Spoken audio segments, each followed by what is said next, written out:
back for some more fiery lava action. Now, when we left off, we were just about to trip the next reinforcement spawn point, but until then, we're going to have to make a couple of preparations. Firstly, to block off one of these forts down there, because every other time I tried this, someone always ended up getting killed by the reinforcement spawn down there. And right, now see that fort there, the one Elwyn just moved to? Yeah, that's the next trigger point. Once you set off, once you pass that point, not only will all the remaining enemies on the map start moving, which is a serious problem, especially in the case of those two wyverns up the top there, but 2 fire dragons will appear out of the far eastern forts, 2 fire dragons and a tomahawk bandit will appear out of those northern forts right up near the fork. This is particularly annoying because, yeah, as you'll see, I've blocked off the fire dragons from spawning. Yeah, militia would not have been able to handle 2 fire dragons and a bandit attacking her at once. Also make sure that we're in range of nice one there. Finally a crit, and all my failed runs didn't crit that guy, but fortunately he did this time. And last, but certainly not least in terms of annoyingness, 2 wyverns will appear out of these forts here. So if you thought you were safe back up at the start, think again. Yeah, you don't want to leave your healers behind in a place like that. Yikes, that's not good. But, as I said, all these dragons start moving, and there's going to be 4 fire dragons coming right through that point, so this is certainly a problem. Again though, feel free to block off any of the forts that you feel you can't handle, because seriously, there's enough experience to go around in the business chapter. You're not really missing out on that much. Well, you are missing out on quite a bit, but there's already so much, it's not really a big deal. You've got enough to pretty much get most of your characters up to at least 18 in this chapter. With luck, well, I tend to always get everyone promoting around the next chapter, and hey, that was pretty decent actually. So like I said, if you ever feel you can't handle all these dragons, then by all means block off some of the forts. Trust me, it's better to be safe than to miss out on the slight amount of experience. Like I said, I blocked the 2 fire dragons up the top, because seriously, militia could not have handled both of them.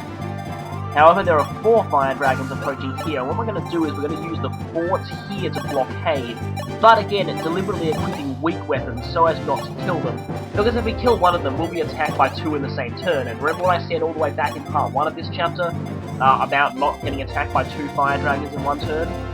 Yeah, you want to avoid that if at all possible.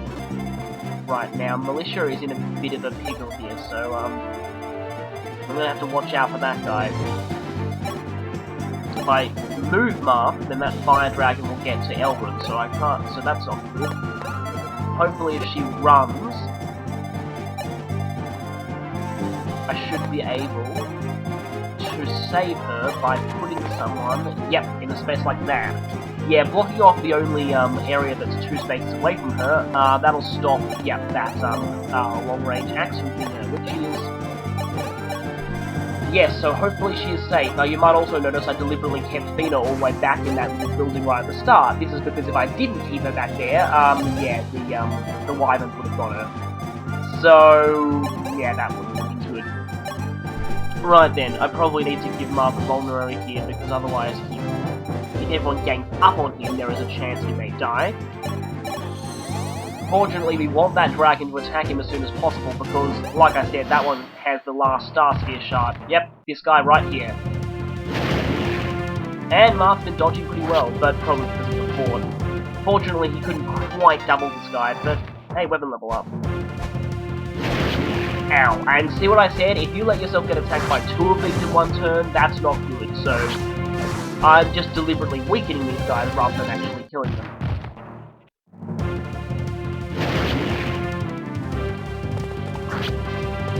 Come on, double. Not quite. And, whoa, that was close. That was really damn close there. That would have been just enough to kill her if that had hit, but fortunately she, dodged at just the right time.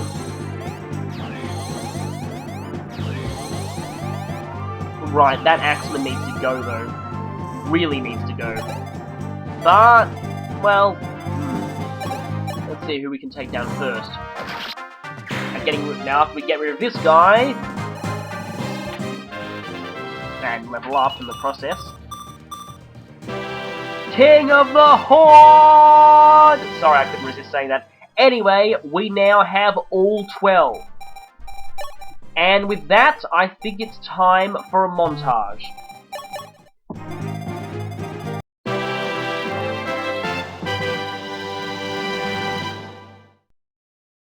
Taurus, Dropped by Rook, Chapter 3.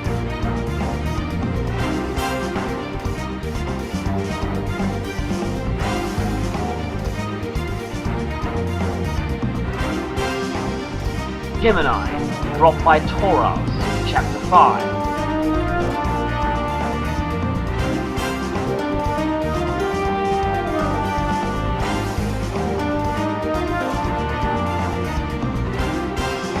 Libra, in a Chest, Chapter 6. Aquarius, carried by Saturn, also Chapter 6.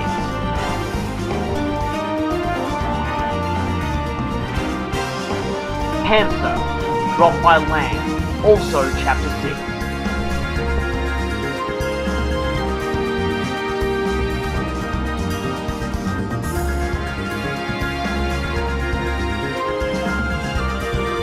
Scorpio, Dropped by a Thief, Chapter 7.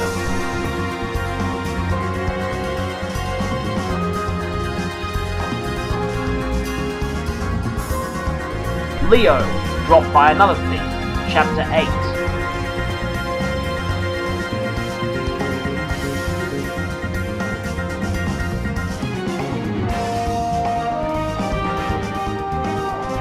Sagittarius, carried by George, also Chapter 8.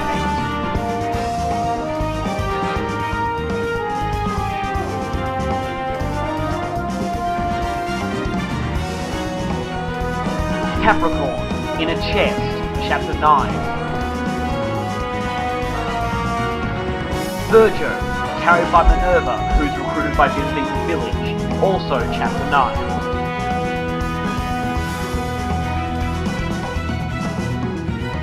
Aries, carried by Elrond, and I just realised I actually forgot to do a recap of this one back when I got it, but anyway, here it is.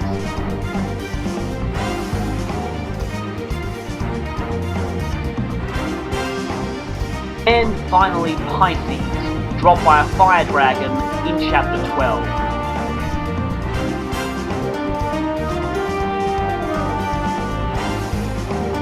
By all their powers combined, the Star Sphere is restored once more. For the record, in the original Mystery of the Emblem, the Pisces shard was actually in a chest that fire dragon was standing on top of, rather than being dropped by the fire dragon itself. I guess this way they figured it saves a trip over to that side of the map, and also saves having to use a thief. So, yeah, that's really the only star shard that's actually changed in terms of location, but even then it was only a very, very small change. So, yep, with that, the Star Sphere is essentially complete. Essentially, we have all 12 shards, but we're going to need someone to put it back together for us. Fortunately, we just happen to be on a journey to find an ancient sage, and he'd probably be all than willing to do the job himself. So, that pretty much gets that sorted. But again, just a warning, you actually won't have all the shards for very long.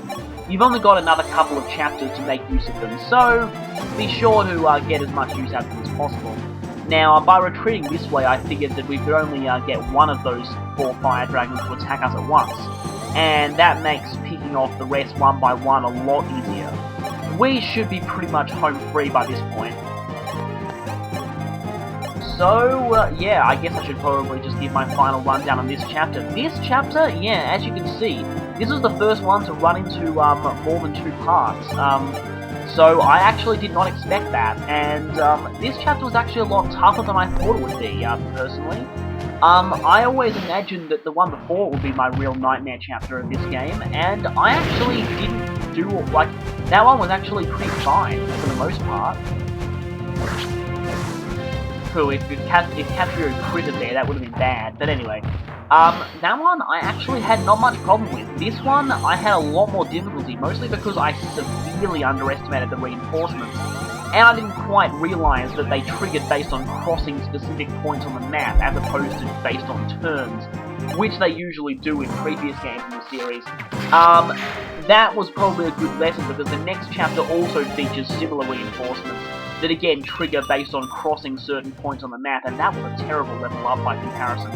He's really not getting much speed, but still, I should be able to take out all 3 of these fire dragons right now. Just gotta be careful, don't want to have to restart after all this time. But once again, these are going to provide some pretty damn good experience, so...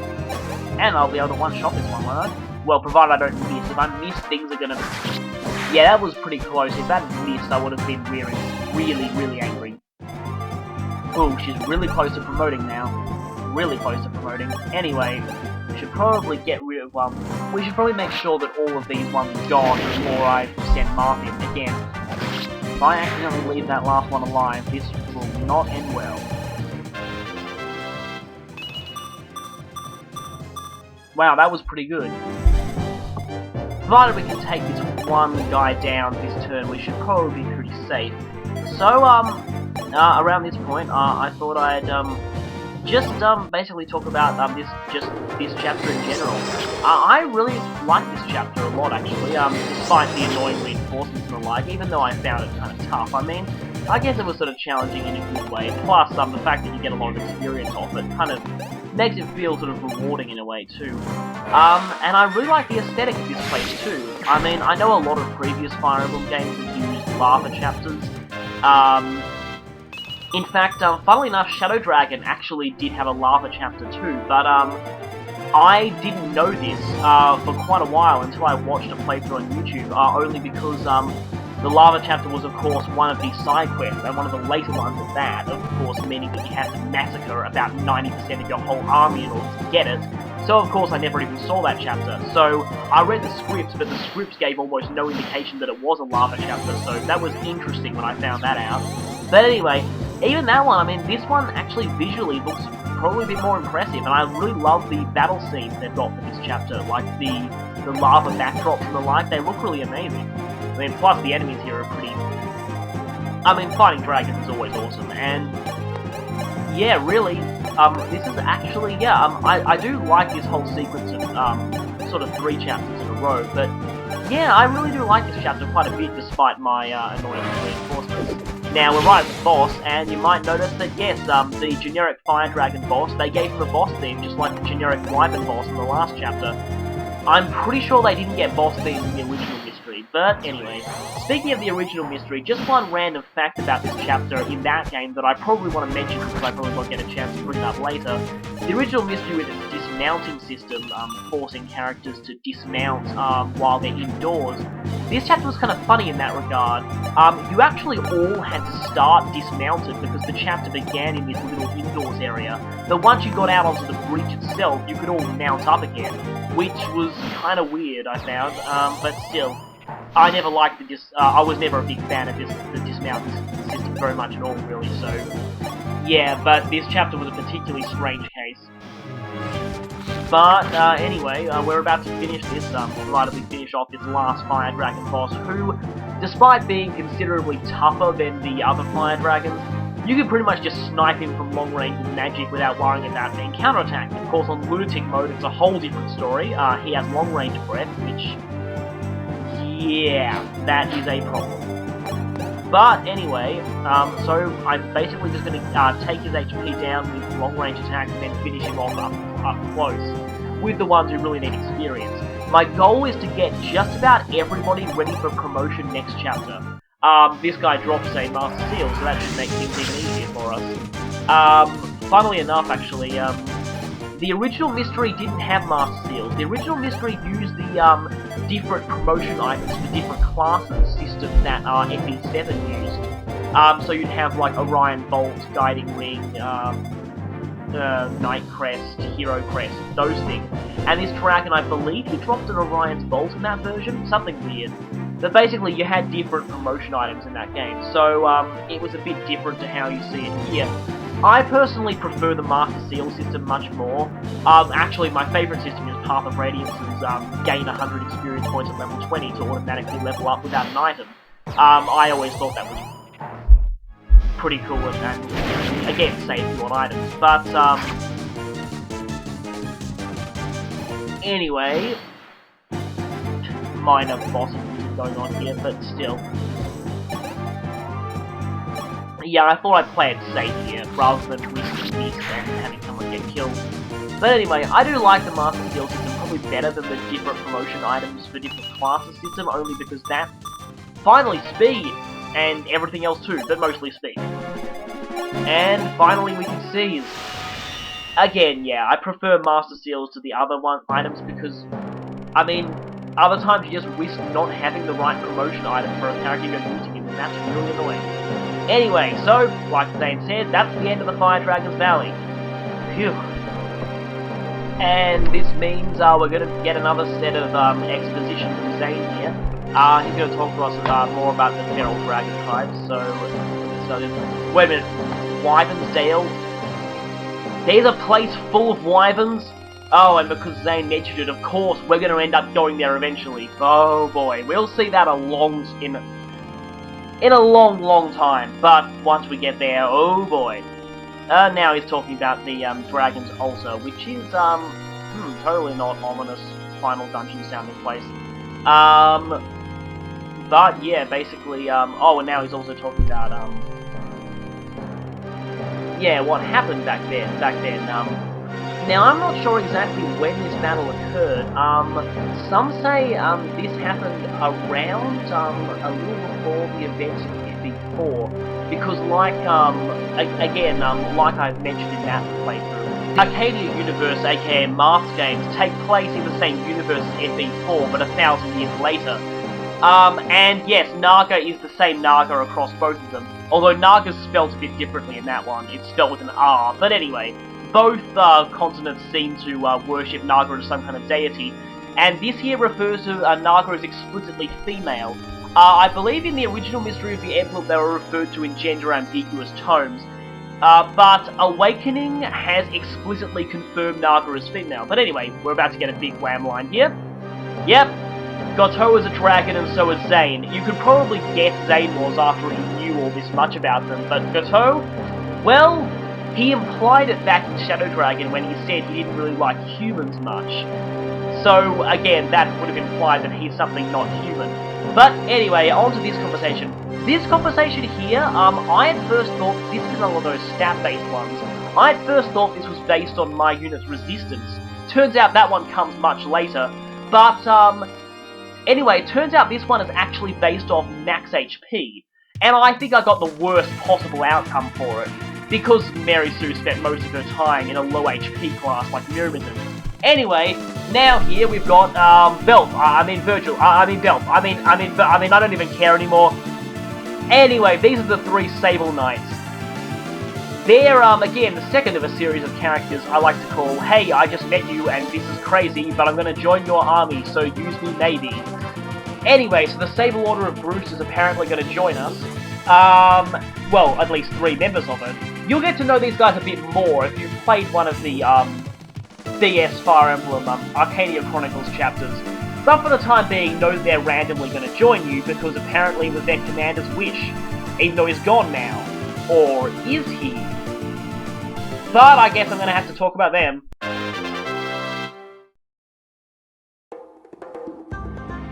I've got to get through all 3 of these guys, so I guess I should start with the first guy to meet you, and the face of controversy in this translation patch. Yeah, if you've been following this patch's progress, you'll probably know about this guy. His name was originally Belf in the Japanese version, which a whole lot of people thought sounded completely stupid, with good reason. So, after a poll, the fan translation decided to localize his name and completely rename him Virgil. This sat well with some people and not as well with others, and it caused a whole deal of controversy, especially based on whether a fan translation really has the right to make such a big change to a character's name like that. And anyway, there was a huge uproar by some vocal people. I'm not really sure how this went, because personally I didn't mind the change at all, but anyway, some people were up in arms about it, to the point where Let's Name X Virgil became a minor meme within the Fire Emblem community. And it seems as though the translation team seems to have succumbed to all the hate and controversy and changed it back to Bell.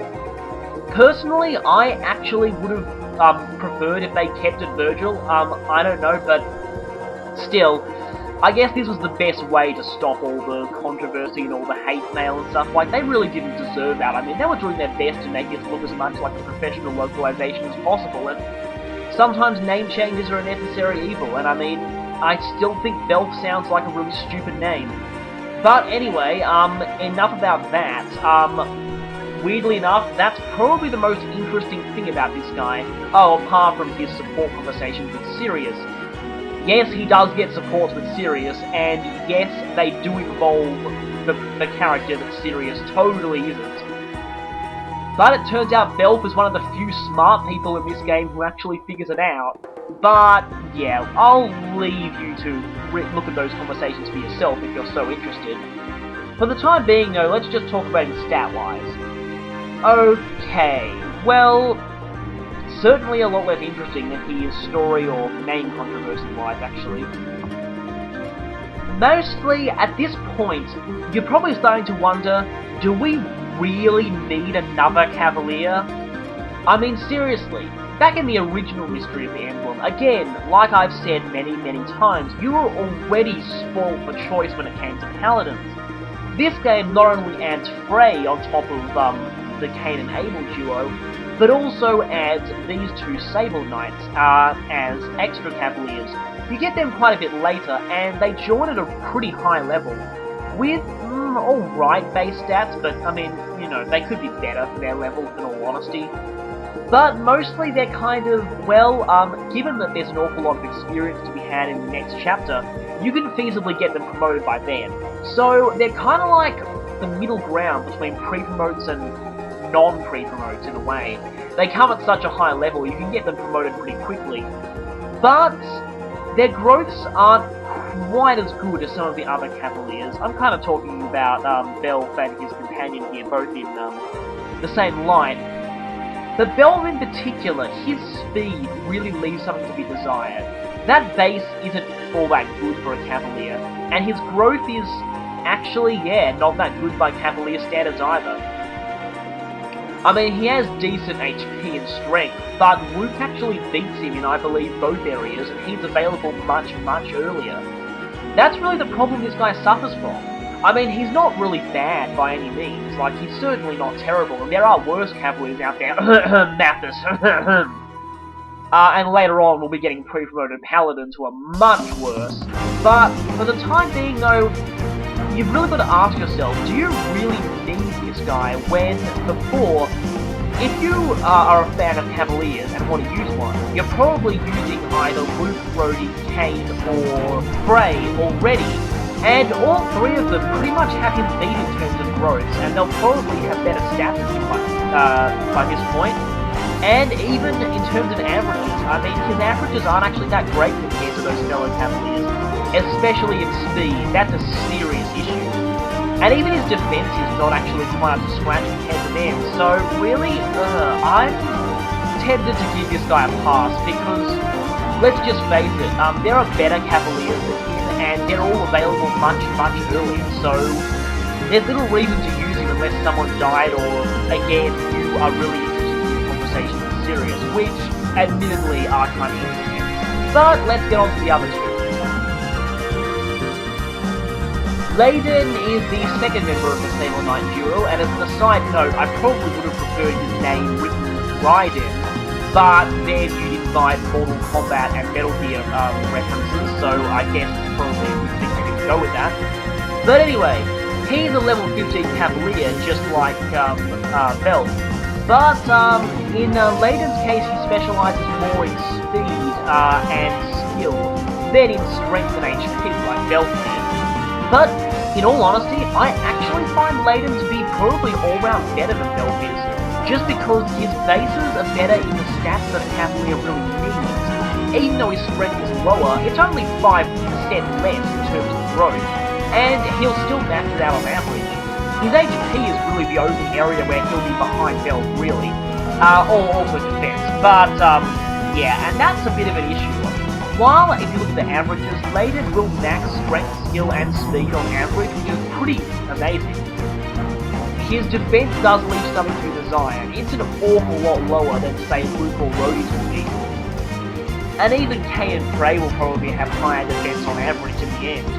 So, he's actually, I'd be tempted to call this guy better than Belt, and he's actually certainly not bad. He's, again, a pretty great Cavalier, and again, there are worse Cavaliers out there. Math as I'm looking at.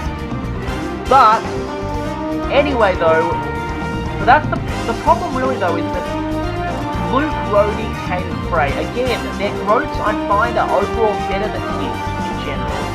And even though he'll max out strength, skill, and speed average, they will too, and they have generally better luck and defense and probably HP than he does.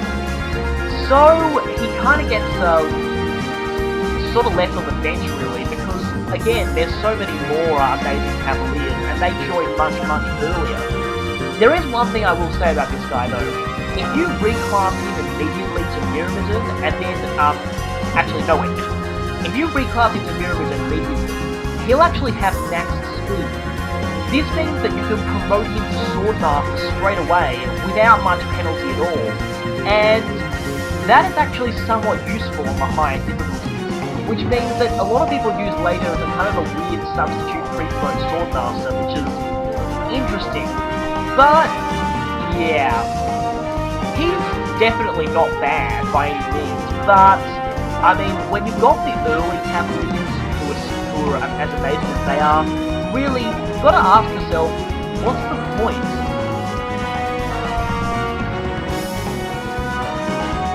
Robert is the third member of the Sable Knight trio, and he's a little different from his brethren.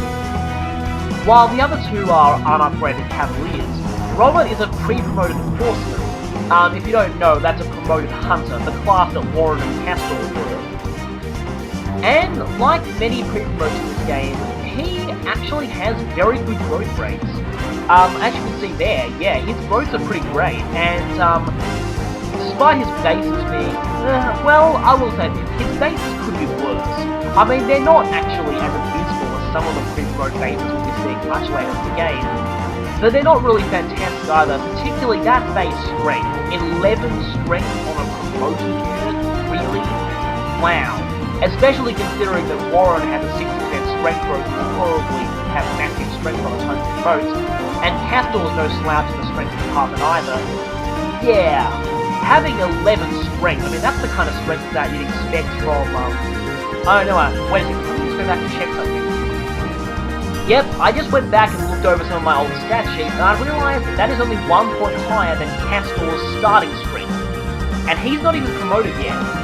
And he's got a 50% growth in that area, which means he'll get that extra point pretty fast. So yeah, I'm tempted to call Robert's strength base pretty abysmal. Though with his good growth, he actually averages only 3 points off max, which is actually pretty good considering how low the base is. Oh, but if you look at his other averages, I mean, his skill and speed growth actually help him get pretty decent in those two areas. I mean, those are actually some pretty good averages in skill and speed. He doesn't come pretty close to his speed cap. I actually never really realised the Horseman have a 30 speed cap. In fact, not even Castor reaches that on average, but anyway. Speaking of averages, Robert's skill average is actually higher than Castor's, only by a tiny bit, and he averages higher luck than both Castor and Warren. Unfortunately, his defense is a bit of a problem. That's pretty low on average at level 20. But that being said, Robert's averages are actually, in some areas, kind of close to the unpromoted counterparts, and which means as far as pre-promotes go, he's actually pretty decent. I'd say he's probably the best of the pre-promoted archers we've got so far.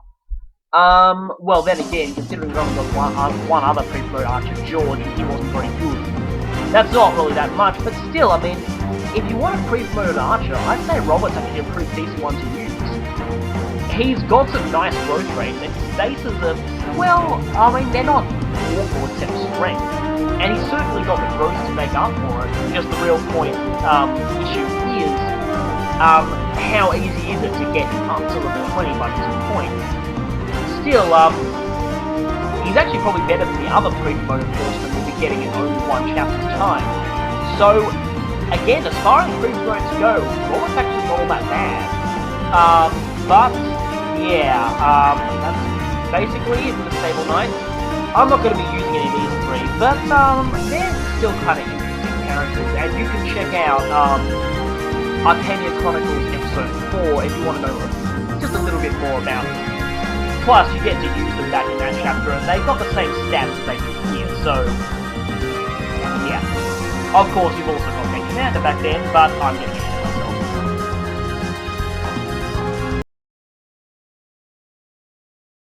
With Sable Knights recruited, Unri's Way will continue next time.